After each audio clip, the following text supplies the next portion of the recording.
Bonjour. Welcome back to New Talks podcast on the couch. This is your host, New.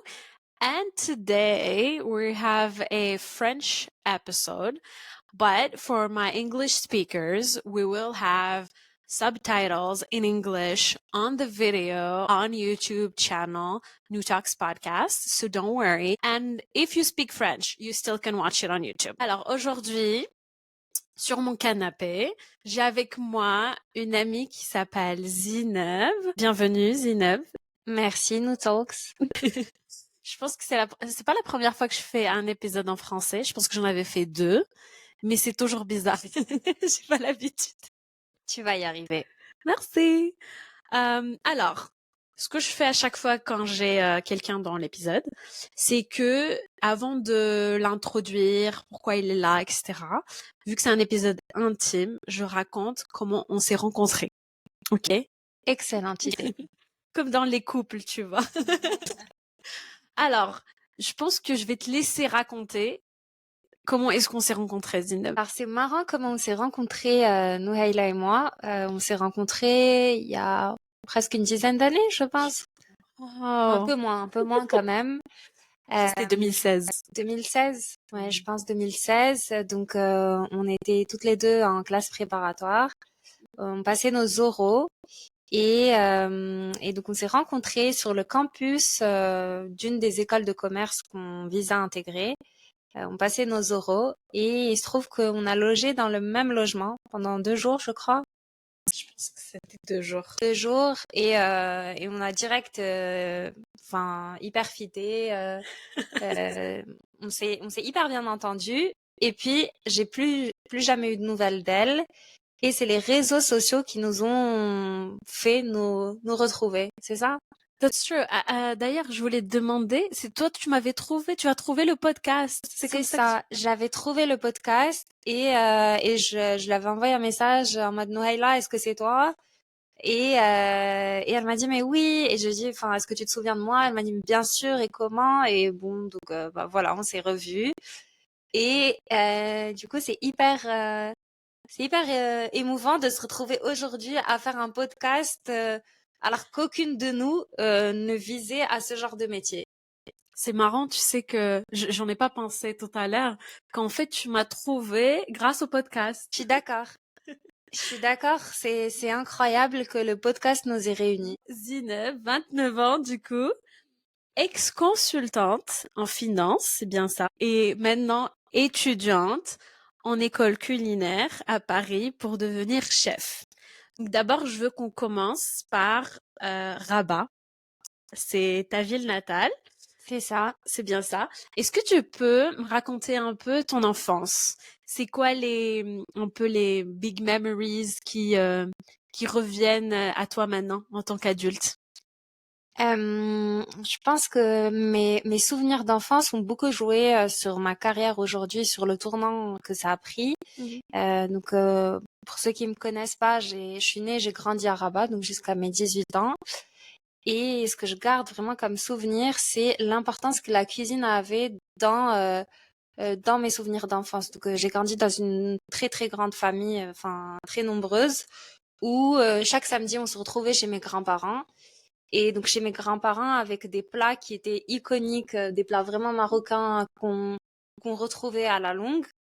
Et dans une famille, dans une plus petite famille, donc quand je dis plus petite famille, c'est mes parents, mon frère et ma sœur, où on avait vraiment cette biculture franco-marocaine, même en termes de cuisine. Ça veut dire que à chaque plat, il y avait, enfin chaque repas, il y avait à la fois des plats marocains et des plats français. Donc, vraiment très jeune, la cuisine a joué un rôle hyper important. Ce que je garde comme souvenir, c'est que c'est vraiment des plats délicieux, très très bons, que ce soit chez mes grands-parents ou à la maison, et ce sens de l'hospitalité que mes grands-parents m'ont inculqué, enfin ma famille du coup surtout du côté paternel et ma petite famille, donc ma maman cuisinait vraiment super bien et on recevait énormément de gens. Et donc la cuisine a toujours joué ce rôle de je dirais de d'adhésion. Enfin c'est ce qui nous regroupait au sein de la grande famille et à une échelle plus petite au sein de la petite famille. C'est ce qui nous regroupait aussi et c'est ce qui nous permettait souvent de recevoir et donc en fait, d'adhérer avec de nouvelles personnes. Est-ce que tu as un plat d'enfance qui t'a marqué? Alors, il y a un plat d'enfance qui m'a vraiment marqué chez mes grands-parents et qui était un peu le plat signature de ma famille paternelle, qui s'appelle le poulet jaune, donc jasfar. Je sais pas du tout quel tagine, enfin je sais pas comment ce tagine s'appelle, mais du coup c'était un tagine de poulet avec une sauce à base de safran et ça c'est quelque chose qui m'a énormément marqué. Et d'ailleurs, ça, c'est quelque chose que j'aimerais réutiliser un jour à ma petite échelle. Et chez mes parents, qu'est-ce qui m'aurait le plus marqué? Euh, alors, c'est marrant, mais par exemple, chez mes parents, euh, j'ai plus de souvenirs de la cuisine française que de la cuisine marocaine. La Interesting. cuisine française avait, je pense, un rôle un peu plus important que la cuisine marocaine. Et après, on avait aussi des plats un peu issus de d'autres régions, typiquement la paella en été, bien sûr des frites tout le temps, et vraiment pas mal de plats. Et je dirais que et des lasagnes, ça c'est quelque chose que vraiment j'adorais chez mes parents, donc un peu italien. Mais chez mes parents, j'ai pas de plat marquant tellement il y avait tout le temps de la nouveauté. J'essaie moi aussi de me rappeler, tu sais, c'est quoi les plats, mes plats d'enfance, etc. Mais je pense que au Maroc, on a tous, je pense, des souvenirs de chez, tu sais, nos grands-parents ou nos parents, tu vois. Parce que j'ai l'impression que la cuisine, elle nous rassemble un peu, tu sais, au Maroc. C'est exactement ça. C'est ce qui nous rassemblait avec ma famille paternelle chaque samedi pendant mes 17-18 années au Maroc. Est-ce que toi, quand t'étais plus jeune, quand t'étais, bah, du coup, avant tes 18 ans, avant que tu quittes la maison, est-ce que tu cuisinais un peu avec soit tes grands-parents ou tes parents? Tu rentrais un peu dans la cuisine ou pas du tout? Alors, c'est marrant, mais je cuisinais énormément mais toute seule. Je cuisinais jamais avec quelqu'un d'autre. Je cuisinais toute seule et c'était un peu mon passe-temps, mercredi après-midi, samedi. J'avais tendance à cuisiner plutôt de la pâtisserie, ce qui est marrant parce que je ne mange pas de chocolat et je ne suis pas très sucrée. Aujourd'hui, je suis apprentie chef en cuisine et non en pâtisserie. Je cuisinais pas mal de pâtisserie et je cherchais un peu tout ce qui venait un peu d'ailleurs. Typiquement des sushis, des plats japonais. Ça, c'est quelque chose que j'aimais beaucoup. Mais j'ai toujours cuisiné seule. Pas j'ai jamais été le type de personne qui allait être en cuisine avec la famille. Mais tu sais, c'est marrant, mais tu cuisinais pour ta famille ou pour toi toute seule? Genre quand t'étais toute seule à la maison, par exemple. Non, alors je cuisinais effectivement pour la famille. Je faisais des repas pour la famille, mais toute seule. Est-ce que t'as un plat signature? Alors j'ai le souvenir d'une table que j'avais faite de A à Z toute seule, qui était japonaise et qui était alors c'était euh, la première année post-bac de mon frère, donc il revenait pour la première fois. Et j'avais fait un repas, donc un dîner japonais pour toute la famille. Et ça m'avait Waouh! pris toute la journée, j'étais tellement fière. Et en fait, je pense que très jeune, pour moi, la cuisine, c'était pas juste le plat en tant que tel, mais c'était aussi le dressage, comment enseigne une table, tout le côté artistique derrière la cuisine. Et c'est ce que j'aime énormément aujourd'hui aussi. Alors attends, tout ce qui est, on va dire, table setting, etc. Est-ce que ça, tu l'as appris toute seule ou est-ce que tu lisais des livres, tu regardais, je sais pas, des séries, Shumisha, je sais pas, tu Non, je l'ai regardais des vraiment trucs. appris toute seule. Je- Ouais, je l'ai vraiment appris toute seule. J'ai jamais lu de bouquin, jamais vu. Enfin, je pense pas. Non, j'ai pas le souvenir d'avoir vu des séries dessus. Je pense que j'essayais. Quand je trouvais quelque chose joli, c'est quelque chose que je gardais. Quand je trouvais quelque chose moins joli, ben j'essayais de changer. I love that. Mais t'étais très esthétique dès le début, quoi. Ouais, Mais ça- toute jeune, j'étais vraiment très esthétique. Je trouvais que le visuel avait autant d'importance que le goût. J'avoue, ça c'est un bon point. Et du coup, t'as quitté le Maroc à 18 ans. Et après, est-ce que tu peux nous raconter déjà pourquoi tu as décidé de quitter? Parce que il y a quelques temps, je fais un épisode avec une copine à moi. Et en fait, on a fait tout un épisode sur, enfin, on l'a appelé Moving Out of Your Parents' House. Du coup, quitter la maison. Quitter la maison de chez ses parents, quoi, pour voilà, pour les études, pour aller à l'étranger, etc. Et en fait, du coup, ça m'intéresse toujours de discuter avec des gens qui ont décidé de quitter le Maroc. J'imagine toi pour les études, mais est-ce que c'est quelque chose que tu voulais toujours faire, ou est-ce que c'est une décision que tu as prise juste parce que tu étais un peu obligée Je pense que la question ne s'est pas trop posée. J'étais pas obligée, bien sûr, j'avais le choix de faire ce que je voulais. Ça a été plutôt un choix rationnel. Je voulais faire une classe préparatoire. Donc je savais que je voulais faire une école de commerce post-prépa. Donc j'ai choisi de faire une classe préparatoire. Il se trouvait qu'à mon époque, l'une des meilleures prépas se trouvait à Paris, qui est IPSUP. Et donc de fil en aiguille, je me suis retrouvée à Paris. Je pense qu'il y avait une part de oui, de choix un peu de suite logique, mais il y avait aussi un choix rationnel qui était que concrètement, elle était très bien classée, et donc j'ai fait le choix de venir à Paris. Est-ce que tu peux expliquer aux personnes qui nous écoutent, qui connaissent pas les prépas, ce que c'est que les prépas? Ah oui, bien sûr. Donc les classes préparatoires, c'est 2 voire 3 années intensives pour préparer une intégration dans une école de commerce qui va permettre d'avoir un diplôme grande école, qu'on appelle grande école dans le système français.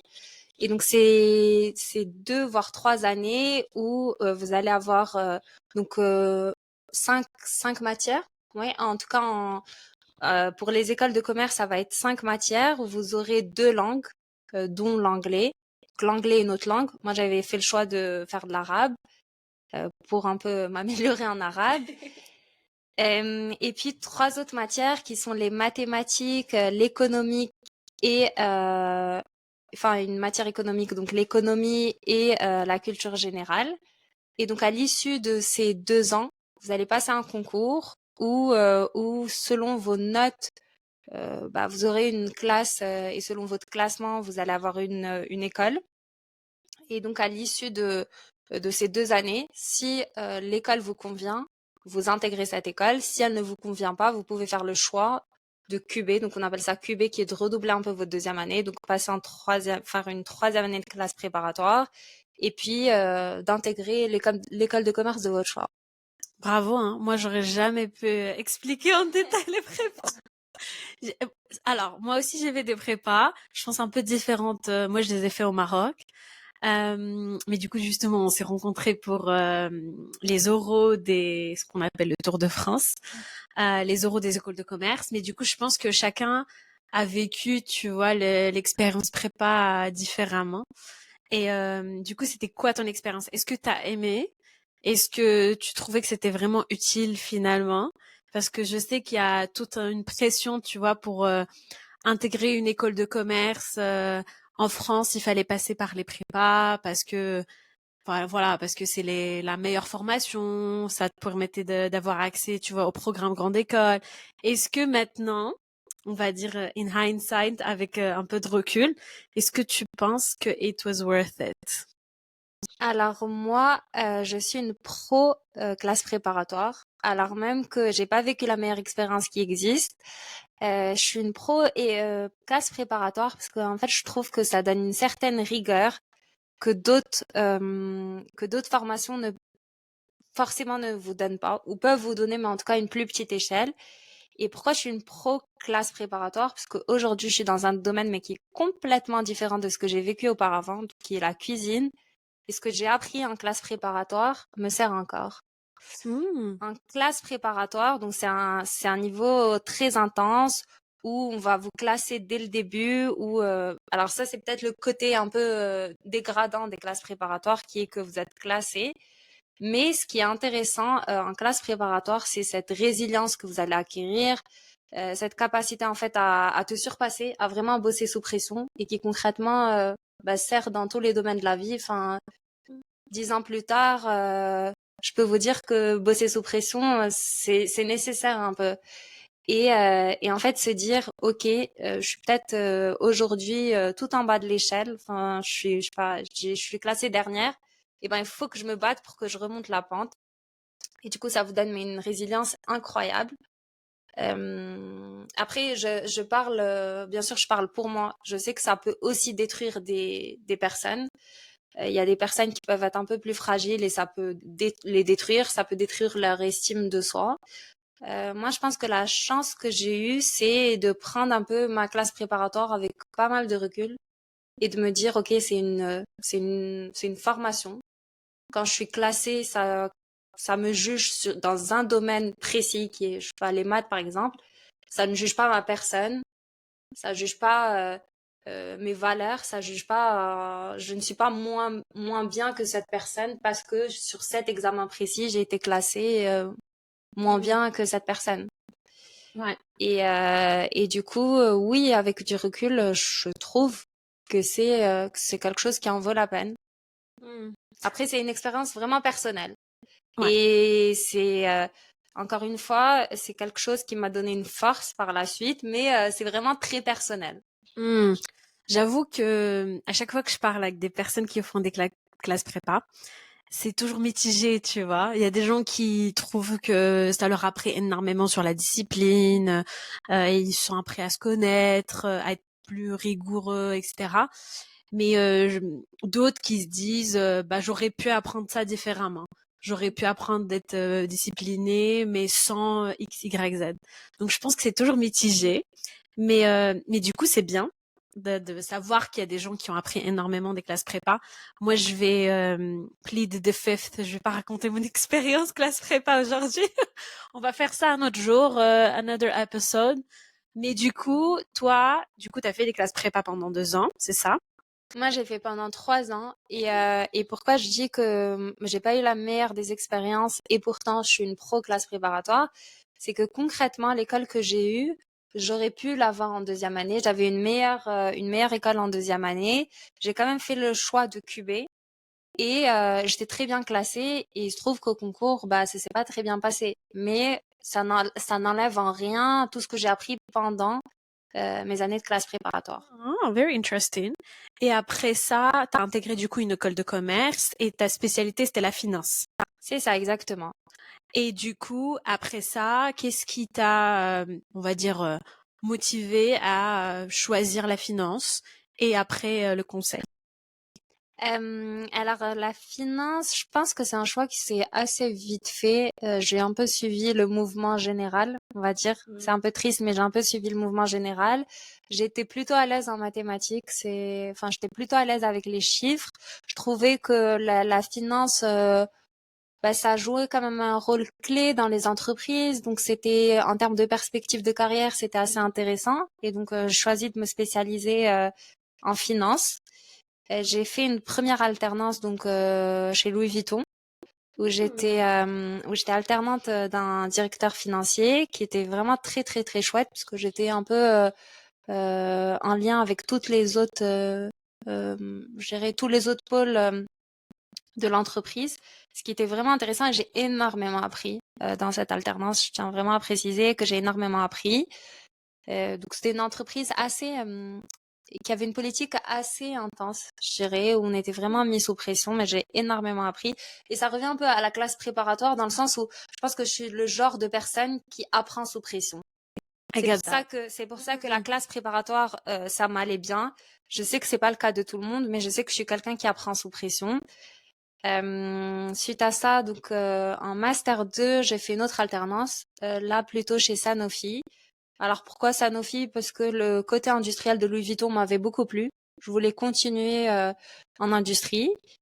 Et j'étais assez, je dirais que j'étais assez euh, à l'écoute un peu de l'industrie pharmaceutique, du fait que ma maman est pharmacienne. Donc très jeune, j'ai baigné dans ce genre de milieu. Et puis en termes d'industrie et de plutôt grosses entreprises, ben, il y avait Total ou il y avait L'Oréal. L'Oréal, c'était un peu du luxe. J'avais déjà fait ça. J'avais envie de voir autre chose. Total, j'avoue que c'était un secteur qui m'intéressait pas tellement. Et donc, je me suis un peu dirigée vers Sanofi. C'était vraiment génial aussi. J'ai vécu une belle expérience. Mais à terme, je pense que j'ai toujours su que je voulais faire du conseil. À terme, je voulais pas rester à l'échelle d'une propre entreprise. Je voulais vraiment faire du conseil.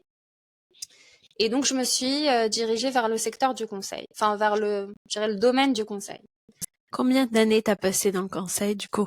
Alors, j'ai une expérience assez mitigée. Enfin, j'ai pas eu un profil linéaire. Je veux dire, une expérience pas très linéaire dans le sens où j'ai intégré un petit cabinet de conseil. Quand je dis petit, je veux dire, c'est un cabinet de conseil qui est à échelle humaine, donc pas beaucoup d'employés, parce que j'avais fait 2 grosses entreprises et donc je voulais une entreprise à une échelle humaine. Il se trouve que c'était pendant la période du Covid et donc en période d'essai, forcément, c'est plus facile pour eux de licencier.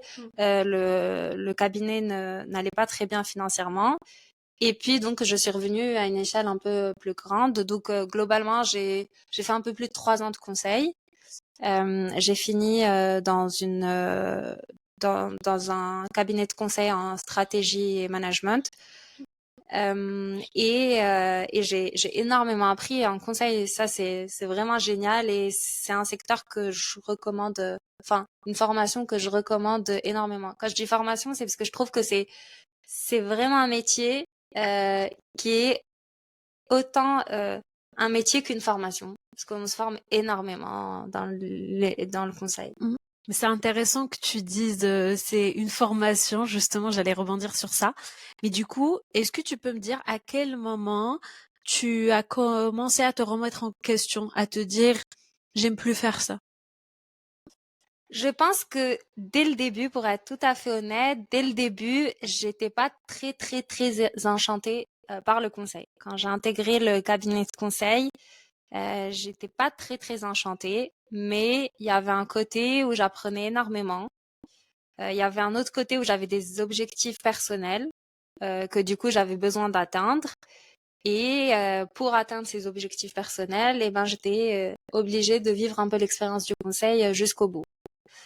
Euh, si la question c'est à quel moment, je pense qu'il n'y a pas de moment précis, mais le début des questionnements, il s'est fait quand j'avais atteint mes objectifs personnels. Je me suis dit, ok, maintenant j'ai atteint mes objectifs personnels. Concrètement, mon métier, je suis pas sûre et certaine que j'aime beaucoup. Euh, je, je suis pas sûre et certaine que j'aime beaucoup. Là, j'ai commencé à me questionner. Mais là où je me suis vraiment dit, en fait, il faut que je change de métier, c'est le jour où j'ai posé un arrêt maladie. Hmm. Et qu'est-ce qui t'a poussé à faire ça? Si tu peux un peu en parler. Oui, oui, bien sûr. T'es pas obligé de mentionner des noms, hein, mais Non, tu non, peux. bien sûr, je ne mentionnerai pas de nom, ça ne se fait pas pour ces personnes-là. Et d'ailleurs, j'aime pas donner le nom du cabinet parce que ce serait pas chouette. Alors, ce serait pas chouette pour eux, alors même que c'est un cabinet que je recommande fortement parce que ils ont une culture très très très bienveillante, contrairement à beaucoup d'autres cabinets. Et c'est ce qui m'a fait d'ailleurs rester. Alors même que, enfin, ça faisait pas mal de temps que je me posais des questions, mais je suis restée parce que je trouvais que c'était un environnement assez bienveillant. Alors, je suis passée enfin, quand j'avais atteint mes objectifs donc personnels, la suite, elle était pas très agréable. Je traversais une période assez difficile personnellement. Et j'étais tombée sur une mission qui me plaisait pas beaucoup. Donc pour peut-être expliquer ce que c'est que le domaine du conseil. Je sais pas si tout le monde, je sais pas si tes spectateurs connaissent. Ouais, j'imagine qu'ils connaissent quand même. Alors, je pense que il y a personne qui peut vraiment expliquer ce qu'on sait, mais tu peux. Alors vous êtes vendu par votre cabinet, enfin le cabinet de conseil en fait vend des missions de conseil, comme son nom l'indique, à des clients et ces missions ont une durée qui varie. Donc là, j'ai sur des domaines assez différents, donc en stratégie et management, pour des fonctions assez différentes qui peuvent être à la fois des fonctions d'achat, des fonctions marketing, des fonctions finance. Moi, j'avais une spécialité plutôt financière et donc j'étais montée sur une mission qui allait durer, il me semble, 6 mois. Et en fait, j'étais tombée sur une équipe, je dirais, qui était pas très chouette. Et donc il y avait une dame qui était ma manager à l'époque de cette mission, qui un jour ah oui, alors je suis épileptique, donc enfin je le dis parce que ça va, c'est important pour la suite. Qui donc un jour je lui dis, écoute, est-ce que ça te dérange pas que je sorte plus tôt, je sais plus 19h au lieu de 20h, parce que je dois aller voir le médecin, j'ai eu des frissons épileptiques, sachant que cette dame savait très bien que j'étais épileptique. Et donc là elle me dit, ah bon, sujet récurrent quand même. Et en fait, je me dis, ah, oh, là, on a atteint un autre stade. Enfin, elle est en train de challenger ma santé quand même. Et je me suis dit, je veux bien, genre, je veux bien donner le meilleur de moi-même, mais quand même, il y a des limites. Là, on parle de ma santé. Donc, je l'ai fait passer. Je savais très bien que c'était pas juste de la maladresse. Je savais que c'était un peu de la malveillance sur ce côté-là. Et je l'ai quand même fait passer. Je suis quand même venue toute la semaine qui a suivi. Et en fait, j'avais un peu on a un système de mentoring en cabinet de conseil. Et du coup, j'avais vu ma mentor cette semaine-là. Et du coup, ma mentor, elle me dit, écoute, je te sens plus très bien, je te sens pas à 100%. Et donc, en fait, là, je me souviens, j'avais éclaté en sanglots et j'ai dit, non, en fait, ça va pas du tout. Et c'était cette mentor qui m'avait encouragée à prendre du temps si ça allait vraiment pas. Donc j'étais allée voir un médecin qui m'avait posé un arrêt maladie à l'époque. Et je m'étais dit, ok, en fait là ça va vraiment pas, ma santé mentale ne va pas.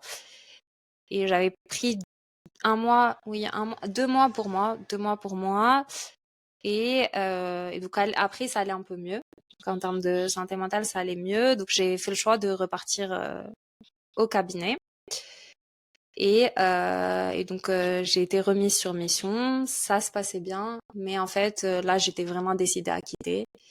Je savais que c'était pas du tout fait pour moi. Je savais qu'en fait c'était juste du temps de perdu que de rester encore là. Je savais que cette voie ne m'allait plus.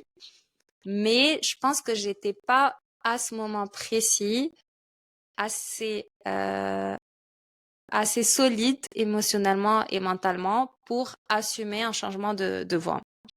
Et ça, c'est dommage parce qu'on n'insiste pas souvent sur la santé mentale et sur la solidité mentale, mais c'est vraiment important d'avoir une solidité mentale et une santé mentale qui est au top pour faire des choix, parce que c'est ce qui va vous permettre après d'assumer ces choix. Et donc j'étais repartie, ça se passait plutôt bien. Et quelques mois plus tard, donc j'ai eu le courage d'aller parler au big boss de mon entité et de lui dire qu'en fait, ben, j'avais besoin de quitter.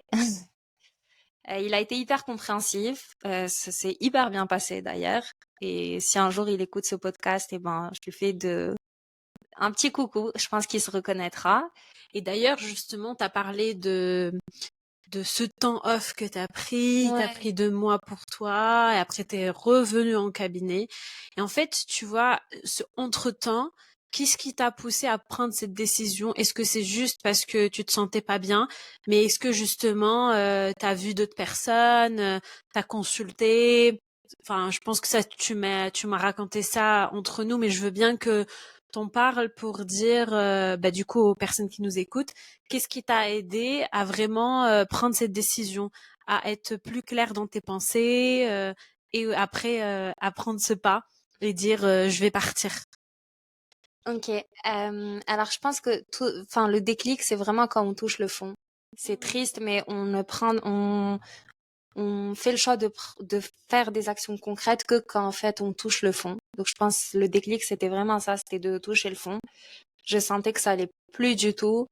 J'étais tout le temps en fleur de peau. C'était vraiment compliqué.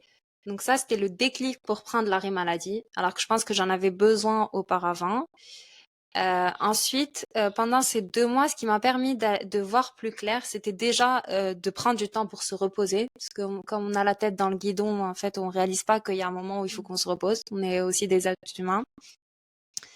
Et ce qui est hyper important, enfin, j'en parle aujourd'hui parce que c'est important de mettre les jeunes, enfin, de sensibiliser les jeunes à l'importance de la santé mentale. En fait, c'était de la thérapie. J'ai eu le courage d'entrer en thérapie et ça, c'est quelque chose que je recommande, mais à 1000% n'importe quelle personne. Ça, c'est juste incroyable. Moi inclus.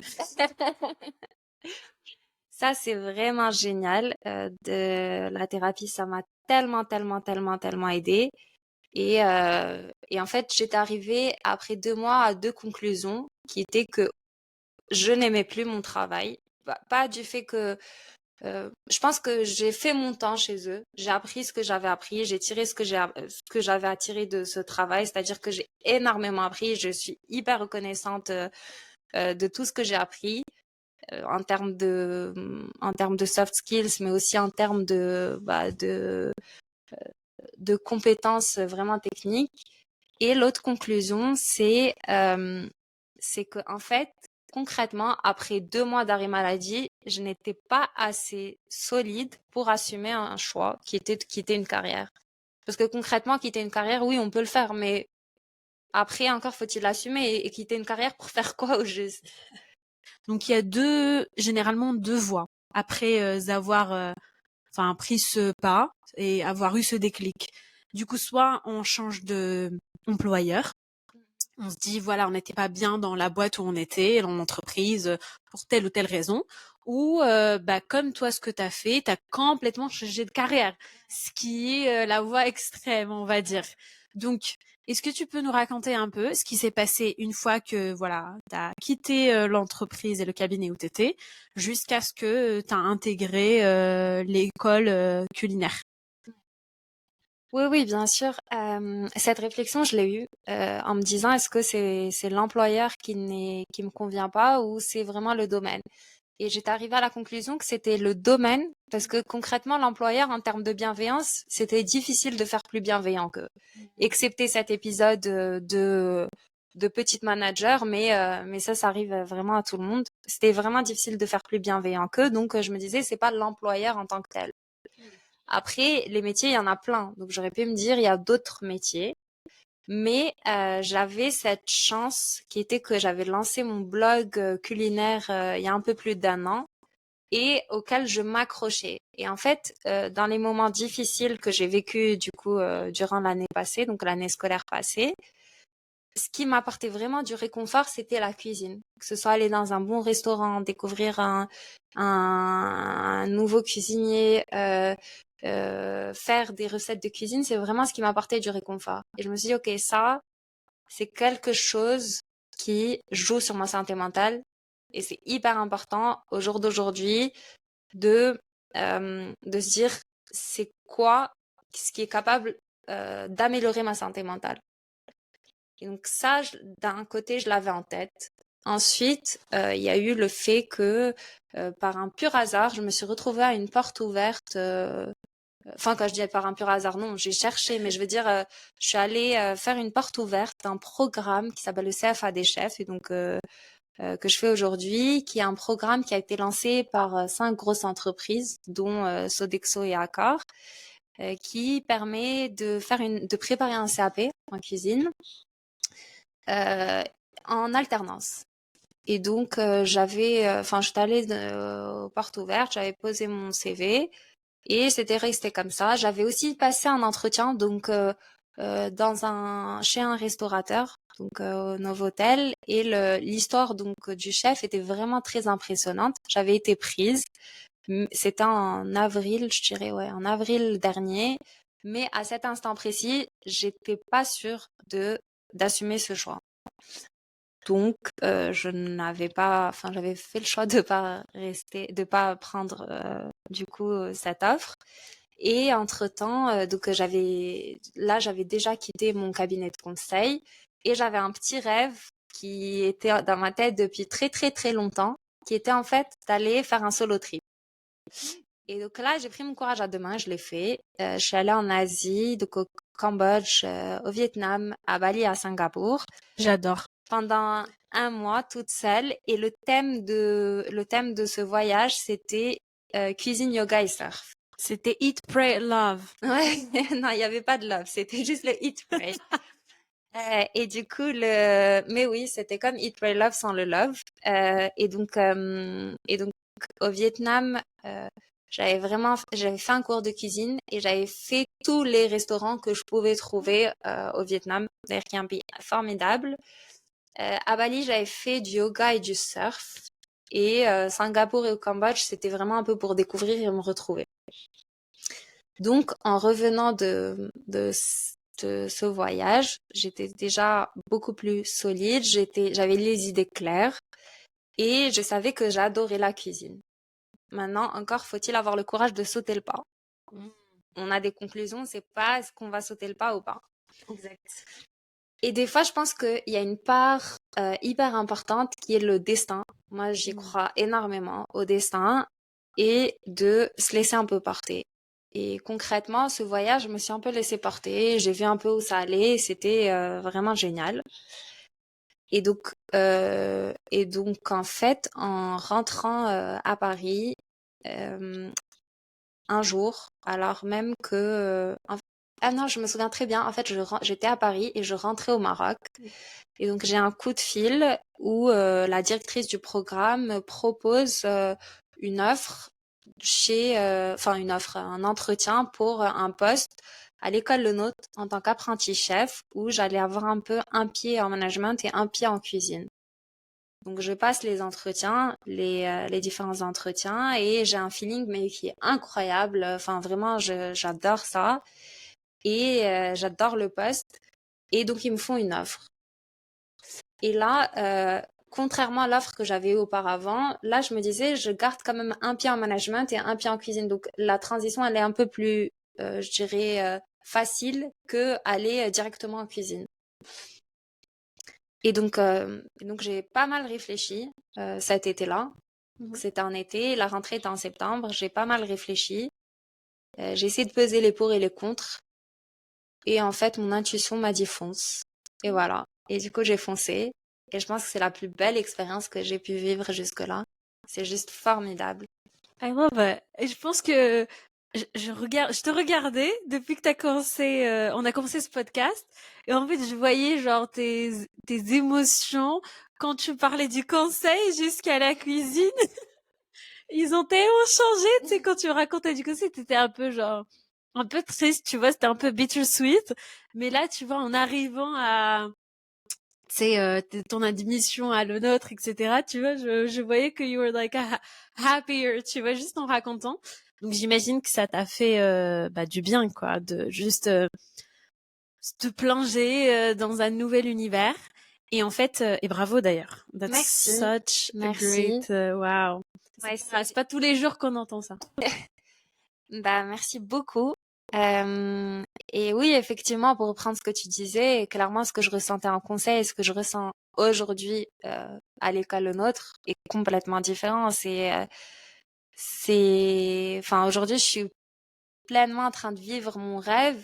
Et au-delà de mon rêve, je suis face à des opportunités que je n'aurais jamais rêvé d'avoir. Enfin, je côtoie des sommités dans leur domaine, j'apprends auprès de grands chefs. Ça, c'est juste une chance inouïe.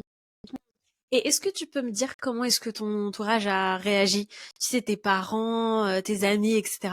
Parce que, après, je sais pas comment tu vois ta famille ils sont, mais beaucoup de personnes, surtout, tu vois, des Marocains, etc., tu sais, qui sont, tu vois, venus en France pour faire leurs études, pour avoir, tu sais, un travail hyper stable, pour gagner bien leur vie, etc. Et du jour au lendemain, tu vois, ils disent à leurs parents, bah, je vais plus faire ça, je vais me replonger dans les études et pas n'importe quelles études, tu vois. Comment est-ce que ta famille et ton entourage, ils ont réagi du coup à toi, tu vois, en quittant ton taf déjà et après le fait de intégrer une école culinaire? Je pense que j'ai la chance d'avoir vraiment une famille et surtout des parents très, très, très, très supportive. je sais pas comment on dit en C'est français, exactement ça. Je sais pas. qui me Tu me demandes à moi. encourageant. Enfin, j'ai la chance d'avoir des parents qui sont vraiment merveilleux à ce niveau-là, qui m'encouragent énormément. Et justement, je m'attendais à une réaction un peu sceptique de leur part, alors qu'en fait, pas du tout. C'est eux-mêmes qui m'ont encouragé à me plonger dans ce domaine-là. Et ma mère a une réaction qui est incroyable et que je trouve enfin, je dirais très posée, qui est qu'elle m'a dit, je pense que si tu ne sautes pas le pas aujourd'hui, tu regretteras un jour de ne pas avoir sauté le pas. Et en fait, c'est vrai que c'est quand même important de se dire que les regrets pèsent plus lourd quand même que les remords. Vaut mieux avoir testé et que ça ne marche pas, plutôt que ne pas avoir testé et se dire qu'est-ce que ça aurait été si j'avais testé. C'est beau ça. Et du coup, oui, ils ont été hyper encourageants et c'est ce qui m'a poussée à vraiment sauter le pas. Et est-ce que tu peux me dire comment ça a changé ton quotidien depuis que tu as intégré cette école? Alors c'est simple, c'est deux salles, deux ambiances. Mon ancien métier et mon métier actuel. Mon ancien métier, je pense que les journées se ressemblaient. Je voyais pas le bout. J'avais juste hâte que la journée se finisse. Le matin, je me réveillais déjà fatiguée de ma journée alors que j'avais pas encore commencé ma journée. Aujourd'hui, je vais pas dire que c'est tout beau. C'est pas vrai. Le froid est difficile comme partout. Mais en fait, aujourd'hui, je me réveille tous les matins avec une joie incroyable que de faire un métier que j'aime, de me dire que je vais faire quelque chose que j'adore et dans laquelle je me donne à 1000%. Et c'est ce que, enfin, c'est ce qui me manquait aussi un peu dans mon ancien métier, de me dire que, en fait, je me donnais plus à 100%. Je pense que je suis une personne qui vit vraiment une expérience à 100% et le fait de ne pas pouvoir la vivre à 100%, bah, c'était frustrant dans mon ancien métier. Et donc aujourd'hui, concrètement, toutes mes journées, je les vis à 100%. Aucune journée ne se ressemble. Vraiment, aucune journée ne se ressemble. Il y a des jours où il y a des grands chefs qui arrivent et du coup, je me retrouve avec des chefs doublement, voire triplement étoilés, ce qui est juste incroyable. Il y a des jours où j'apprends auprès des chefs de l'école Le Nôtre qui sont vraiment des gens passionnés par leur domaine. Et ça, on le sent aussi. La passion, c'est pas juste la passion qu'on vit, mais c'est le fait d'être avec des gens qui sont passionnés par ce qu'ils font. Et je pense que c'est ce qui manque énormément dans le monde du conseil. Le monde du conseil, concrètement, je pense qu'il n'y a pas beaucoup de gens qui sont passionnés par ce qu'ils font. La plupart le font pour un statut social, Salaire. pour un salaire qui est, enfin, c'est pas des choses négligeables, oui, mais concrètement, être avec des gens passionnés, c'est un feeling qu'on retrouve nulle part ailleurs et c'est juste incroyable. C'est vrai. I agree. Moi, je pense que je pourrais jamais faire un métier que j'aime pas.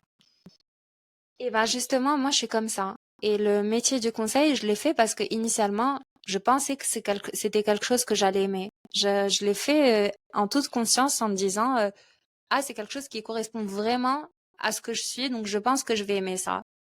Et au bout d'un certain temps, enfin, fallait se rendre un peu à l'évidence et clairement, je n'aimais plus du tout ce métier. Et alors, j'avais une petite question par rapport à justement l'école où tu es aujourd'hui. Est-ce que tu peux me dire comment est-ce que ça a changé ta vision de la cuisine? Parce que tu cuisinais un peu, t'aimais beaucoup bien avant, t'avais ton blog avant.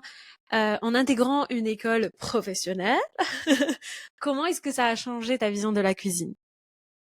Alors, ça a énormément changé ma vision de la cuisine parce qu'en fait, il y a pas mal de choses que je ne savais pas du tout sur la cuisine. La cuisine a une très très très grande partie de théorie qui est importante à apprendre. Ça, c'est vraiment important. La chimie joue un rôle hyper important. Moi qui détestais la chimie au lycée, qui me retrouve à essayer de comprendre des réactions chimiques à l'aube de la trentaine, ça, c'est quelque chose qu'on sous-estime. Du coup, dans la cuisine, mais les réactions chimiques jouent un rôle vraiment très très important. Et c'est en fait un domaine où l'organisation, c'est même pas qu'elle est importante, c'est qu'elle est clé et nécessaire. Je pense que si vous prenez tous les très bons chefs, c'est des personnes qui sont très, très, très organisé. Et en fait, c'est une organisation, mais qui se joue à la seconde près. Enfin, vraiment, c'est hyper important. Et ben, en fait, il y a une rigueur qui est vraiment importante à avoir. Et c'est pour ça que je dis que la classe préparatoire m'a aidée, parce que ça demande énormément de discipline et de rigueur, chose que je ne savais pas du tout auparavant. Hmm. Parce qu'en fait, ce qu'on voit pas derrière la cuisine, c'est comment une brigade est organisée. Donc, la brigade, pour ceux qui ne savent pas, c'est en fait l'équipe de cuisiniers qui opère dans un restaurant. Et en fait, il y a une organisation clé au sein de la brigade qui est comme, par exemple, une équipe de foot pour que ça, pour arriver au stade de marquer un but, en fait, il y a tout le travail derrière. Et donc, pour arriver à faire sortir un plat, en fait, il y a tout le travail, mais des fois, d'une équipe de 20 personnes qu'on ne voit pas. Et tout est chronométré, tout se fait au millimètre près. Donc, vraiment, il y a une organisation hyper, hyper importante. Et en fait, il y a aussi des normes d'hygiène qui sont très importantes à respecter, qu'on ne voit pas forcément. En tout cas, avant d'être dans une école de cuisine, j'avais conscience, oui, je savais qu'il y avait des normes d'hygiène à respecter, mais j'avais pas conscience de l'importance de ces normes d'hygiène et à quel point il y a de l'apprentissage en fait derrière. Hmm. Est-ce que, justement, maintenant que tu me parles un peu tu vois, ta vision, comment est-ce qu'elle a changé, est-ce qu'il y a des choses qui t'ont surprise depuis que tu as intégré cette école? Je sais pas, tu t'y attendais pas, peut-être soit tu as rencontré des personnes qui t'ont, je sais pas, qui t'ont marqué. Je sais que tu as toujours quelques mois encore avant your graduation.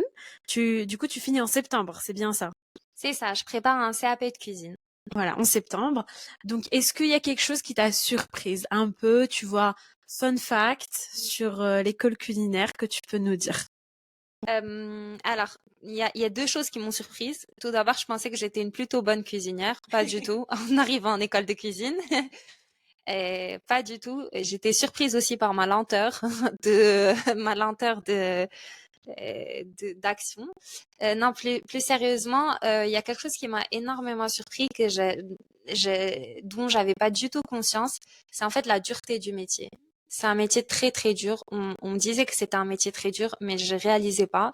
Moi qui avais un métier plutôt sédentaire auparavant, donc en conseil, rester debout toute la journée, c'est vraiment quelque chose d'éprouvant.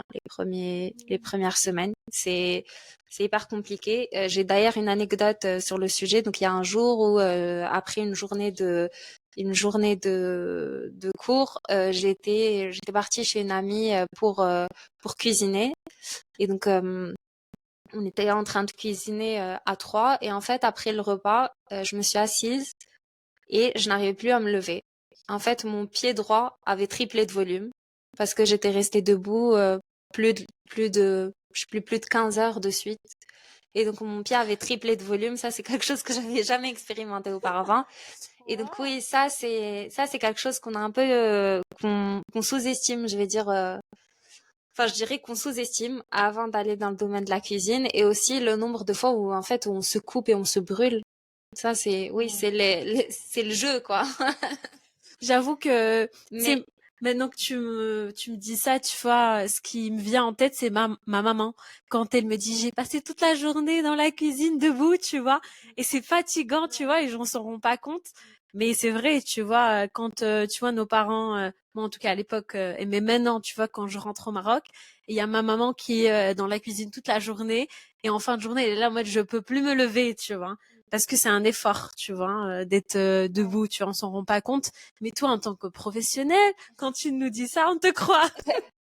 oui, effectivement, on se rend pas compte de la dureté du métier, mais on s'habitue. Mon corps a beaucoup changé. Enfin, aujourd'hui, je sens plus le temps passer quand je reste debout toute la journée, et limite, j'aurais du mal à rester 8 heures assise en face d'un bureau. Mais les premières semaines sont compliquées. C'est aussi un métier qui est très matinal. Pour moi qui suis pas très matinale de base, sortir à 6h40 du matin de chez moi, c'est plutôt compliqué. Mais c'est vraiment une nouvelle vie avec un nouveau challenge, avec de nouveaux objectifs, enfin, c'est vraiment une nouvelle vie, quoi. Et je pense que c'est tout le charme aussi de la cuisine. I love that. Et du coup, can you tell us, du coup, je switché en anglais. Est-ce que tu peux nous parler du coup de ta vision de l'avenir? Qu'est-ce que tu veux faire après l'école? Alors, contrairement à tout ce que j'ai pu vivre pendant 10 ans, là, je me dis que je me laisse porter. J'ai pas de vision claire et nette. C'est pas comme quand j'étais en école de commerce que je savais après l'école de commerce, je voulais faire ci, je voulais faire ça. Là, j'ai pas de vision claire. Ça veut dire que même après l'école, je sais pas exactement ce que je ferai. Je pense que je voudrais quand même expérimenter un restaurant, donc il y a de fortes chances que je me retrouve en restauration. Mais j'ai pas d'idée claire et précise. Je sais aussi que le monde du traiteur me plaît énormément. Donc, donc enfin, c'est dans un petit coin de ma tête que à long terme de créer quelque chose autour du monde du traiteur. Et je pense que créer un écosystème autour de la cuisine, c'est quelque chose qui me plairait énormément. Parce que, en fait, oui, il y a la cuisine. Là, j'ai une année de cuisine vraiment en tant que cuisinière. Mais il y a aussi tout ce que j'ai vécu auparavant qui fait mon histoire, qui est quand même un début de carrière dans d'autres domaines. Donc, il y a je dirais, toutes les options autour du monde de la cuisine sans forcément être cuisinière pure et dure. Mm. Est-ce que tu sais, il y a une question qui me revient sur ton CAP, parce que j'ai l'impression que peut-être que c'est quelque chose qu'on n'en parle pas beaucoup, mais est-ce que tu peux dire aux personnes qui nous écoutent et ils veulent par exemple intégrer un CAP cuisine, tu vois, comment on fait? Est-ce que c'est un CAP, tu vois, on te paie parce que tu travailles un peu en parallèle de la cuisine? C'est quoi le process? Juste pour les personnes, tu vois, qui ne s'y connaissent rien, comme moi, c'est quoi le process? Alors, le CAP, il n'y a pas de process, justement. Le CAP, c'est comme si je te disais les concours d'école de commerce. Bon, enfin, c'est peut-être différent parce que les concours, on intègre une école de commerce, mais le CAP, c'est un diplôme en tant que tel. Mhm. Donc, le CAP, vous pouvez le passer en candidat libre. Vous pouvez, enfin, moi, auparavant, j'avais prévu de préparer mon CAP en parallèle de mes années de conseil, ce qui était vraiment très compliqué, donc je n'ai pas fait. Mais l'idée du CAP, c'est un examen que vous passez en juin. Et donc, vous vous inscrivez vers les coups, je crois, d'octobre-novembre pour juin de l'année suivante. Et où vous avez un examen, en fait, pratique et théorique, donc avec des matières à valider. Et donc, soit vous faites le choix de le préparer tout seul, chez vous, en parallèle de votre métier, soit vous faites le choix de faire des stages. Et à cette issue, vous passez en fait un examen en juin. Après, il y a d'autres manières de passer le CAP, qui est d'être dans un lycée hôtelier. Et là, vous avez un système en fait, de contrôle continu où vous avez deux gros contrôles qui sont l'équivalent un peu des demi-examens à des périodes de l'année. Ok. Et donc, pour revenir par exemple au CAP de cuisine, donc je connais, c'est des examens donc en cuisine pratique, en cuisine théorique.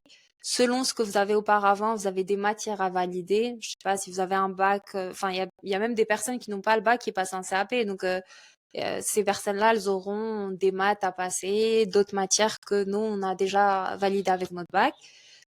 Vous avez des langues, vous avez de la gestion, vous avez une matière qui s'appelle santé et environnement. Mhm. Et donc, vraiment, le CAP, il y a mille et une manières de passer son CAP. Ok. Et ça vaut le coup, enfin, ça c'est un conseil personnel, ça vaut le coup si vraiment la cuisine ça vous plaît, ça vaut le coup de le passer. Ça vaut vraiment le coup de faire une formation. Il y a pas mal d'organismes qui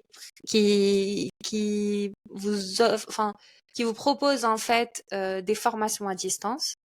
J'ai en tête un qui s'appelle l'Atelier des chefs, qui propose des formations à distance et vous pouvez à la fois faire ces formations et continuer votre boulot. Ok. Donc toi, par exemple, ce que tu fais maintenant, c'est que tu prépares ton CAP, enfin tu prépares ce concours que tu vas passer en juin. Alors moi, c'est différent parce que moi, je suis en apprentissage chez l'école Le Nôtre, mais je suis aussi dans un lycée hôtelier. Donc j'ai un examen continu. Mhm. Et donc a priori, ça serait en juin que j'aurai mon diplôme. Ok. Mais j'ai un examen que j'ai déjà passé en janvier, j'ai un autre examen que je passerai en avril. Donc c'est un système plutôt continu. Ok. Et est-ce que ce système d'apprentissage, toutes les écoles le proposent? Donc, Alors en ça, France. je saurais pas dire pour les autres. Je saurais pas dire pour les autres écoles, mais oui, je pense qu'il y a pas mal d'écoles qui le proposent. Donc, il y a des personnes qui peuvent en même temps travailler du coup et faire leurs études. C'est ça, exactement. Ok. Bah ça c'est intéressant parce que je pense qu'il y a, Donc travailler, faire leurs études, dans enfin, quel sens? bah travailler en apprentissage. Donc c'est comme un peu de l'alternance. C'est que Ah tu. oui, oui, effectivement. Mais il y a aussi un autre système qui est que ces personnes-là peuvent rester dans leur métier et faire une formation à distance. Mais ça Hmm. demande une organisation incroyable. Alors, Zine, je sais que à part du coup tout ce travail que tu fais et tes études, tu as un blog donc sur Instagram qui s'appelle. Taste Wanderlust. Ok, donc check it out. It's on Instagram. Raconte-nous un peu cette histoire de ce blog. Je sais que tu l'as mentionné au début de cet épisode où tu as dit que tu as lancé un blog où tu partageais un peu les restaurants que tu faisais, peut-être des recettes aussi. C'est quoi le futur de ce blog? Alors, ce blog, initialement, je l'ai fait vraiment par plaisir parce que j'adorais partager les restaurants. On me demandait souvent quel restaurant tu nous conseilles. Donc j'ai vraiment créé ce blog pour partager un peu des restaurants que je recommandais, mais aussi un peu ma passion pour la cuisine où je partageais des recettes. Ce blog, comment je le vois aujourd'hui, je le vois vraiment enfin, dans une lignée de partage, un peu de partage de restaurants qui m'ont marqué, euh, de recettes que j'aimerais partager avec les gens. Et ce blog, oui, j'aimerais le développer en continuité de mon expérience. Je pense que c'est aussi aujourd'hui l'occasion de montrer ce que c'est que le quotidien d'une personne qui s'est convertie, enfin qui est en pleine reconversion, qui a eu une vie auparavant et qui aujourd'hui fait en fait une formation de cuisine. I love that, bien évidemment. En tant que content creator, il faut que vous sachiez que à chaque fois je dis à Zineb, vas-y, il faut que tu vlogs. Donc ça, c'est le moment pour qu'elle commence. On va l'encourager à vlog sur TikTok aussi, bien entendu. Merci. Et aussi, Zineb, j'avais maybe une dernière question parce Bien que we're sûr. running out of time. Si tu as un conseil à donner à toute personne qui voudraient changer leur vie, soit changer de carrière, peut-être de spécialisation ou spécialité en école, tu vois, qui veulent suivre leur rêve ou juste quitter leur travail. C'est quoi le conseil que tu pourrais leur donner aujourd'hui?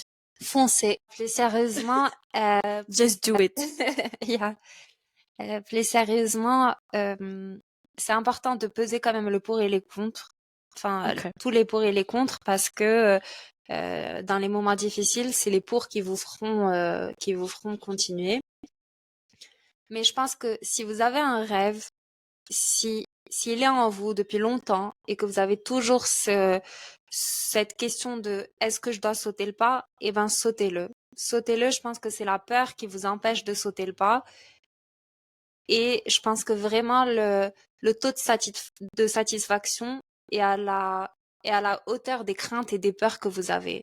Et plus vous avez le courage de surmonter ces peurs et ces craintes, et euh, plus en fait votre taux de satisfaction il va être incroyable et vous allez avoir des opportunités qui vont s'ouvrir que vous n'imaginiez même pas auparavant. Et en fait, ça vous met en marche vers justement ce rêve. Ce qui vous paraissait incroyable et inatteignable auparavant, eh ben, ça paraît un peu plus atteignable. Je parle de ma propre expérience. Enfin, il y a 5 ans, on m'aurait dit, tu vas te retrouver en école de cuisine en train de faire ce que tu fais aujourd'hui. Et je me serais dit, mais n'importe quoi, c'est impossible. Et pourtant, aujourd'hui, je le fais. C'est beau tout ça. J'avoue Merci. que moi, je suis inspirée à quitter mon travail demain. On est dimanche, donc demain lundi, je démissionne. Mais je t'avoue que moi, ça m'inspire énormément d'écouter des personnes comme toi, tu vois, qui ont eu ce courage de vraiment changer leur vie. Parce que c'est pas chaque jour qu'on se dit, enfin, on va suivre notre instinct, on va faire ce qu'on veut, on va suivre nos rêves, etc. Surtout dans cette économie, tu vois. Il y a rarement des personnes, en tout cas moi dans mon entourage, qui ont fait ça. Tu vois, du jour au lendemain, ils se sont dit, allez, vas-y, je quitte mon travail pour faire complètement autre chose. Je sais qu'il y a beaucoup de personnes qui ont eu des burn-out, qui sont arrêtés, qui ont posé des arrêts maladie, qui ont changé leurs entreprises, leurs boîtes, leurs employeurs, mais ils n'ont pas complètement changé de métier. Tu vois, c'est pas quelque chose que je vois très souvent. Et du coup, c'est pour ça que c'est hyper inspirant de t'écouter. Et justement, je pense que ça prend beaucoup de travail. Je tiens à le dire parce que je sais que quand on entend des personnes parler de leurs histoires, on a l'impression que c'est facile.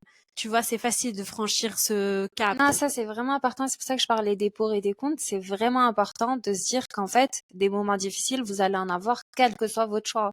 Suivre un rêve et faire quelque chose qu'on adore ne veut pas dire qu'il y aura pas de moments difficiles. C'est pas vrai.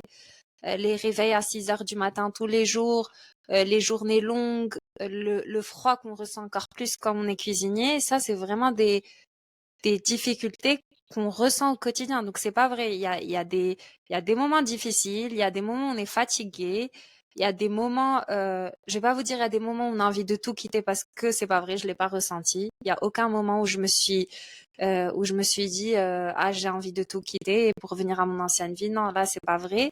Mais par contre, oui, il y a des moments difficiles et c'est vraiment important d'insister sur le fait que la vie, c'est pas un rêve. Même si on fait un métier qu'on aime, même si on poursuit un rêve, il y aura des moments difficiles. Et c'est important d'insister sur le fait que vos choix de vie, en fait, le fait de peser le pour et le contre, eh ben, c'est ce qui va vous faire assumer votre choix face aux moments difficiles. Et c'est ce qui, aujourd'hui, me fait assumer mon choix que de me tourner vers ce domaine-là quand il y a des moments difficiles.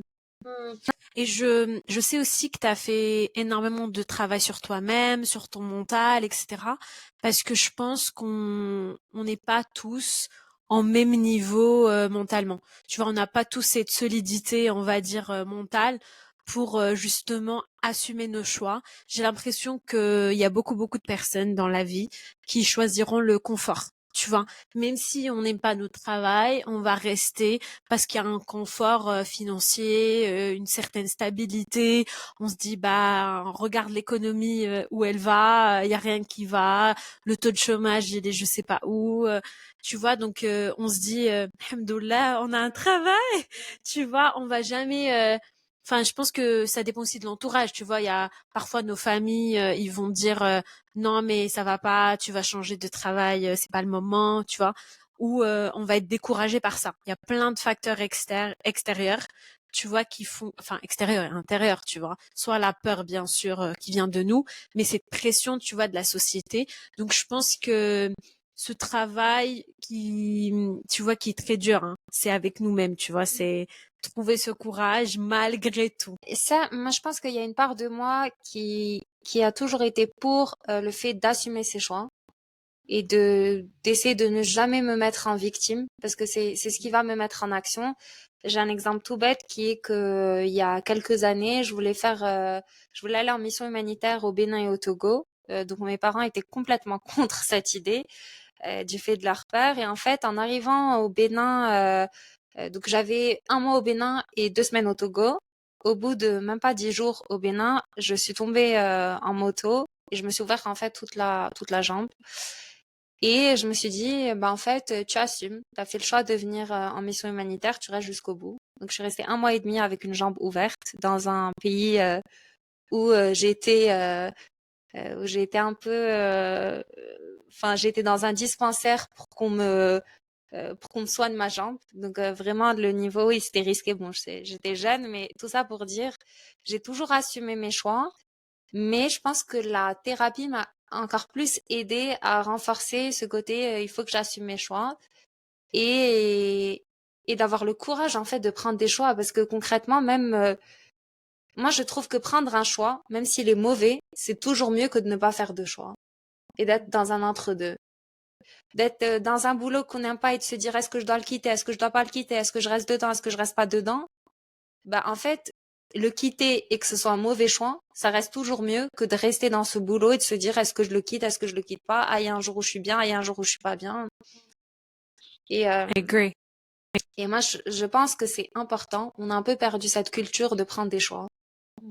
I'm taking a minute to think about it. Alors c'est marrant parce que pour le coup, autant pour les vrais choix de vie, j'arrive à prendre des choix. Autant pour les choix insignifiants, et ben tout mon entourage, enfin le dit, je suis la personne la plus indécise qui existe. Typiquement au restaurant, je prends 3 heures à choisir le menu. Mais pour les vrais choix de vie, je fais mes choix. C'est magnifique. C'est bien ça. Mais je préfère être comme ça. Je pense que j'avoue que en t'écoutant, tu vois, il y a beaucoup de choses that I relate to. Mais c'est vrai et c'est important, je le dis, pour les personnes, tu vois, qui nous regardent ou nous écoutent. Ça prend beaucoup, beaucoup de travail sur soi-même pour pouvoir arriver à cette clarté, tu vois, pour prendre des décisions et les assumer. Ouais. Cette clarté, je pense qu'il faut aussi faire un travail de se dire qu'est-ce qui est important pour moi. Parce que il y a des personnes concrètement qui font des métiers qui ne leur plaisent pas. Il y a des salaires qui sont hyper intéressants, mais concrètement, ces personnes, quand on creuse, c'est des personnes pour lesquelles, en fait, l'argent n'est même pas si important que ça. Donc c'est comme s'ils étaient à la poursuite d'un objectif qui n'est même pas le leur. C'est par définition parfois qu'on fait, C'est on ça. reste là où Par on est. conformisme, quand on se Ouais. connaît pas beaucoup, on se dit ok, eh ben la vague elle va vers ce côté-là, allez go, on va aller vers ce côté-là. Est-ce que j'ai une question qui me vient en tête là. Est-ce que tu penses que le fait que tu as beaucoup voyagé, t'as, on va dire, t'es sorti de ton environnement, ta zone de confort, qui t'a permis, tu vois, d'avoir ce recul? Oui, je pense que ça c'est indéniable. En fait, sortir de sa zone de confort entraîne une autre sortie de zone de confort. En fait, c'est comme si vous voulez, la zone de confort, c'est comme si c'était un petit cercle. Et plus on va sortir, ben en fait, on va agrandir ce cercle. Et ce qui à l'époque n'était pas dans notre zone de confort, donc était hors de notre zone de confort, aujourd'hui devient dans notre zone de confort. Typiquement, changer de boulot, je pense qu'il y a 5 ans, j'aurais été incapable de le faire. Bah, du fait que je l'ai déjà fait, aujourd'hui, changer de boulot ne me faisait pas peur. Ce qui me faisait peur, c'est de me lancer dans un domaine complètement différent. That's such an interesting way to say it. Et du Hmm, coup, je pense que la zone de confort s'agrandit dès lors qu'on fait le choix de sortir de notre zone de confort. Par j'aime bien. exemple, le voyage solo, ça a été plus facile de le faire du fait que j'avais déjà fait des voyages solo, mais en Europe, que si je n'avais jamais fait de voyage solo de ma vie. Une question sur les voyages solo. Pour toi, est-ce que c'est indispensable pour les jeunes, on va dire, de faire des voyages solo? Alors, je pense que rien n'est indispensable dans le sens où chacun a quelque chose qui lui plaît ou qui ne lui plaît pas. Je pense que le voyage solo permet de mieux se connaître et c'est pas une phrase bateau que je sors, c'est vraiment, ça permet de mieux se connaître parce qu'on est confronté à nous-mêmes pendant un mois. Ça veut dire que pendant un mois, on est tout seul, on est face à nous-mêmes. Il n'y a pas, on n'a pas on n'a pas de distractions qui vont un peu nous faire fuir en avant. Mais je pense qu'il y a d'autres manières d'être confronté à soi-même que de faire des voyages solo. Je trouve que le voyage solo, c'est un excellent moyen de se retrouver soi-même. Et oui, si ta question c'est est-ce que je le conseille indéniablement. C'est vraiment formidable. Mais est-ce que c'est un must-do? Je sais pas. Ça dépend vraiment des personnes. Mais en tout cas, c'est important de savoir se retrouver avec soi-même. C'est Hmm. important de pas avoir peur d'être face à ces difficultés, aux choses qui nous font peur.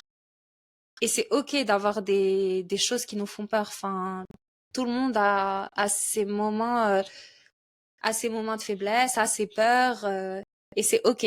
Enfin, faut juste se dire que c'est ok.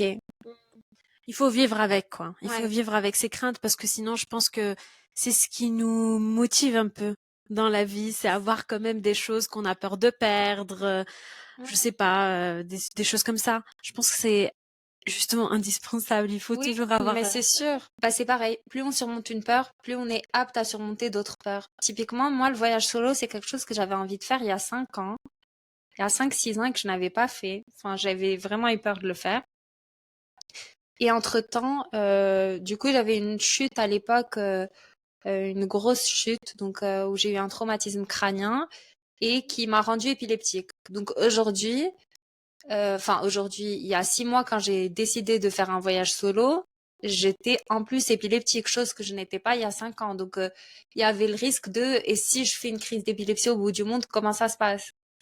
Et en fait, bah, il y a des fois, il y a juste des peurs qui sont un peu infondées, parce que au pire, je fais une crise d'épilepsie au bout du monde, bah, il y a des hôpitaux, il y a comment se soigner. That's fair. Je t'avoue que moi, je pense que le voyage, pourquoi je te pose la question? Parce que j'ai parlé avec une personne il y a pas longtemps que je connais, et en fait, qui m'a dit, voilà, j'étais pas bien à un moment de sa vie, et qui a décidé justement de poser, je sais pas, une année sabbatique, tu vois, et aller se découvrir et justement voyager, tu vois. Et à chaque fois que je parle avec des personnes qui ont changé leur vie un peu du jour au lendemain, je pense aussi parce que d'un côté on est privilégié de pouvoir faire ça, tu vois, c'est ce que tu dis, c'est que voilà, on peut aller juste voyager, aller en Asie, aller au bout du monde, en Afrique, etc. Et ben du coup cette personne, c'était la même chose, plus ou moins, c'est justement le voyage solo bah lui a permis de se redécouvrir, de se dire voilà ce que je veux faire après. Et c'est pour ça que je te pose la question. Je sais que c'est un privilège de pouvoir faire ça, mais c'est pas indispensable pour pouvoir prendre des décisions dans sa vie ou de se connaître. Non, et bien sûr, enfin, encore heureux que ce ne soit pas indispensable, parce que du coup, c'est quand même un budget que de voyager solo. Mais oui, moi, ça m'a beaucoup aidé. Après, est-ce que c'est la thérapie, est-ce que c'est le voyage solo? Je pense que les deux ont leur part de responsabilité, mais en tout cas, le combo des deux a plutôt bien fonctionné sur moi et a fait euh, que j'ai pris le choix. Je dirais pas de manière sereine, parce que j'ai eu pas mal de questionnements avant de prendre le choix, mais quand j'ai pris le choix, et ben, j'étais vraiment sereine avec ce choix qui est quand même plutôt difficile à assumer au quotidien. Mais pourtant, je me sens complètement sereine avec ce choix. En conclusion, go to therapy. Non, ce serait pas le conseil que je leur donnerais, mais le conseil je pense le conseil plus pertinent, c'est, je vais pas vous dire suivez vos rêves, parce que non, ça a un coût quand même de suivre ses rêves. C'est important de suivre ses rêves, mais ça a un coût, ça a un coût sur la personne. Il y a des sacrifices à faire. Mais ce qui est important de retenir, c'est que ce qui vous fait tenir sur la durée, c'est d'aimer votre métier. C'est impossible de continuer dans un métier que vous aimez pas. Faire un métier qu'on n'aime pas, ça peut durer 1 an, 2 ans, 3 ans, voire 4 ans, mais à un moment vous allez craquer. Alors vraiment, c'est important de savoir ce que vous aimez et d'aller vers un métier qui vous plaît. Et aussi, si je peux vous donner un seul conseil aussi, enfin un autre conseil du coup, un deuxième, Tu peux. c'est que la santé mentale n'a pas de prix. Enfin, vraiment, la santé mentale est autant importante que la santé physique. C'est vraiment très, très, très important et elle n'a pas de prix. Donc, si vous pouvez faire des formations, si vous pouvez faire des thérapies, si vous pouvez lire des bouquins, faire des choses qui peuvent améliorer votre santé mentale, faites-le. C'est hyper important. Thank you. Avec plaisir. Un hug. Oh. Thank you, Zina. Avec plaisir. Thank you for joining me on the couch. Avec Merci, plaisir. merci Je t'en beaucoup. prie. Je pense qu'il y a plein de gens qui vont juste démissionner demain. Pas demain, je veux dire après avoir regardé ou écouté cet épisode. Mais ça m'a fait hyper plaisir de t'avoir Ça sur m'a le fait hyper podcast. plaisir aussi. C'était vraiment un plaisir d'échanger avec toi. Alors, vous allez trouver Zineb sur Taste Wanderlust. I'm gonna put, pardon, je vais mettre tout le lien de son Instagram et son TikTok dans la description de la vidéo ou le podcast. See you next time. Bye.